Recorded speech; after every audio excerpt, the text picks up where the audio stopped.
So we ask that you complete the sorting task first by clicking on that link. And the first thing that you see is a text box with instructions that we urge you to read carefully. When you're finished reading the instructions, you can minimize the instructions box by clicking the X. If you ever at any point want to see the instructions again, you can click on the instructions link in the menu bar and they'll be brought up again for you to look at. So the main task here is to sort each of these items that represent what it means for a measure to be pragmatic into conceptually distinct categories, or categories that make sense to you. So to create a separate pile, all you need to do is click on an item from the left-hand side and drag it onto the tabletop. This will prompt the system to create a new pile, and we'll ask you to name the pile. You can defer naming the pile until later if you want and just click OK, and you can see the pile is created with that item that you dragged. And you can continue to drag other items into that pile. When you're ready to create a new pile, you can simply drag an item to a different space on the tabletop and it will again prompt you to name the pile. If you like, you can name the pile as you see fit. And again, drag items to that pile as they make sense to you.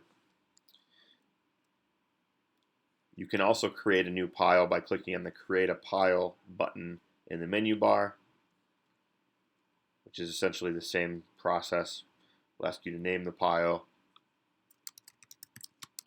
You can edit that name, create a new category or pile for you to drag items in. You can also use a different view if you don't like this tabletop view. You can switch to a drop-down sorting view, which I'll show you in a second. If at any point you want to arrange the piles on your tabletop, you can click the Arrange All button, which will simply arrange them in a uniform fashion. You can minimize all the piles by clicking on the Minimize All button, or maximize all the piles by clicking on the Maximize All button. Should you want to change a pile name, you simply click on the Edit Pile Name and then click on the name of the pile that you wish to edit. So you might click on the Denver Broncos pile.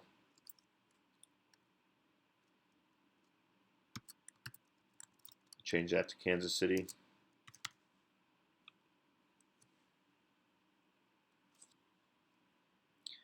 You can save these sorting tasks at any point by clicking the Save button. And although the system will actually save periodically for you, we recommend that you save frequently as you're doing this task. You can also switch to a drop-down sorting view if that's preferable to you. Most folks find that the tabletop view is the easiest to work with. Essentially, you need to create categories for all 47 of the items. The number of categories is essentially up to you in terms of what makes the most sense as you think about these items. I want to just finish sorting these, obviously not doing this in a thoughtful manner, but I want to finish sorting these to show you what happens when you complete the task.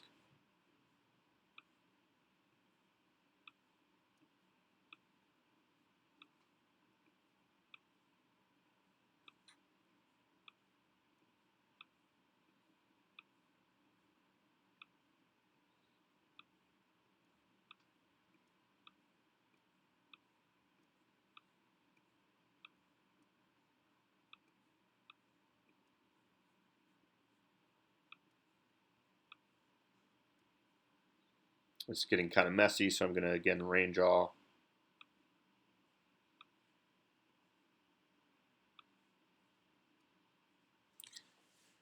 So after I've finish sorting, it will say, congratulations, you've sorted all the statements. You just want to note, even at that point, if you want to change things around, you still may. You can still drag items to different categories even after they've been placed in a pile. Or if you want to create new categories, you can still create new piles by dragging the items out of the categories into a new pile. When you are satisfied with your groupings, you can click on the Save and Finish button. This will remind you that you have two